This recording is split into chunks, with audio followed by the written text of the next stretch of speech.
Marcos resign! Aristahin! Ikulong sa Selda 13! Marcos resign! Aristahin! Ikulong sa Selda 13! Marcos resign! Aristahin!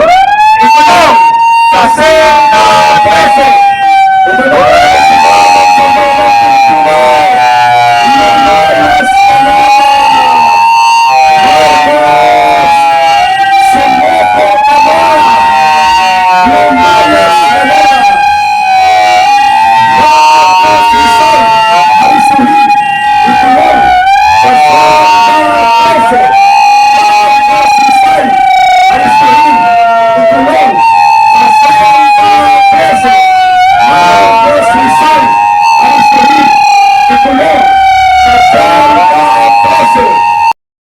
Nagkita rin tayo.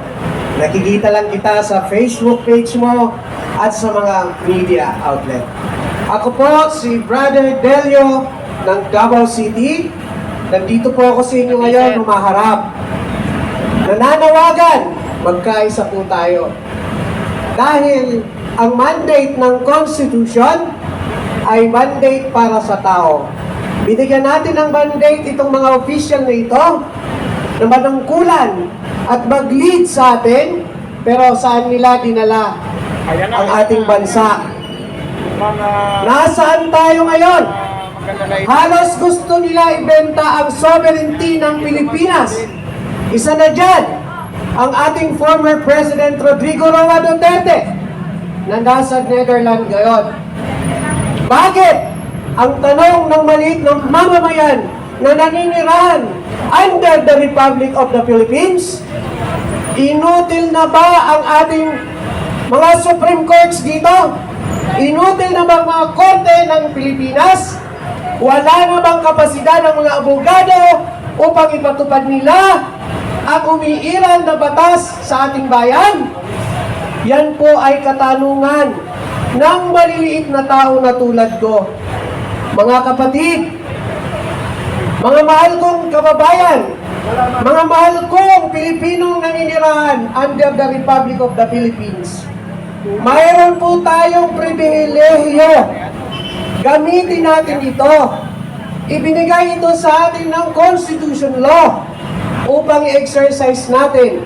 Isa na dito itong pagtitipon natin na ipahayag natin ang ating nararamdaman at pagkadismaya sa gobyernong ito. Alam niyo po, hindi ko maintindihan. Itong mga namumuno sa mga agency ng gobyerno under the government of Marcos. Mayroon bang isang ombudsman na talo niya pa ang DOJ ngayon? Talo niya pa ang spokesperson ng presidente ngayon? Na siya ngayon ang naghahayag kung anong mayroon na dumarating sa Pilipinas para dito sa oposisyon. Mantakin niyo, buti pa siya may kopya ng arrest warrant ni Senator Bato de la Rosa. Sana all. Yun na lang ang masasabi ko. Diba? Kaya ka, Eric, naninindigan kami, kaming maliliit na mga mamamayan, kaming walang kapasidad pumunta dito sa EDSA, walang pamasahe, pero pupusisan ko sila ngayon. Inihikayat ko kayo mga kababayan, kayong mga nanonood dito sa social media, gumising na po kayo. Yung flood control na yan, andito sa Metro Manila ang baha, nandun sa Davao nag-imbestiga. Sana all. Gumising po kayo. Magboses po kayo. Samahan niyo po kami rito.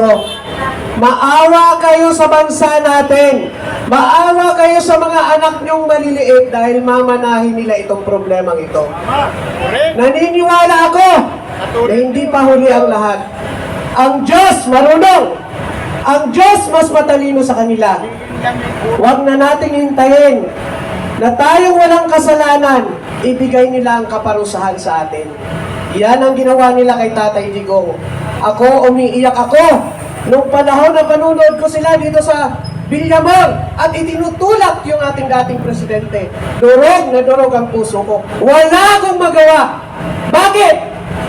Etong mga nakaupo na to, sila ang may puwersa. Tayo wala.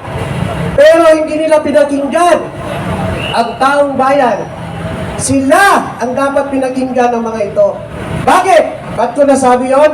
Tayo, ng mga maliliit ng mamamayan, ang nagluklok sa kanila dyan.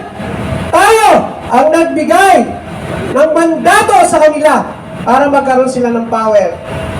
Ngunit ito ang nangyari. Nasaan tayo ngayon? Nandito sa lansangan para iyag ang ating mga damdamin. Kaya ako'y nananawagan. Kayo dyan na nakaupo, subukan nyo naman tumayo.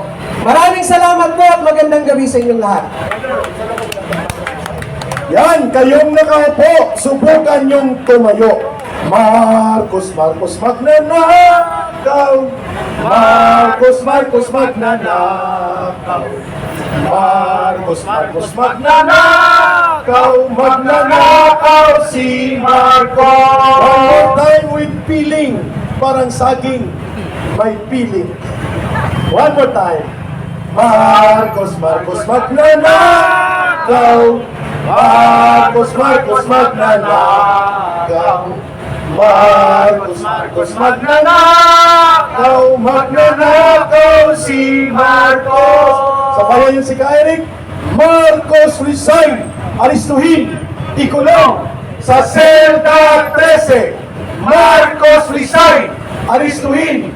Ikulong sa Selda 13. Marcos resign. Aristuhin. Ikulong sa Selda 13. Marcos resign. Aristuhin. Ikulong sa Selda 13. Bakit Selda 13? Yun po ang pinakamalas na selda. Walang CR. Doon siya dapat ikulong sa Selda 13. Pakinggan natin ang boses ng isang nanay, boses ng kababaihan na nagsasabing, kung mayroon kasabihan ang mga matatanda, ang magnanakaw ay kapatid ng sinungaling. May kasabihan din po na ang sinungaling at mga magnanakaw, karamihan nagiging adik din. Tama po ba?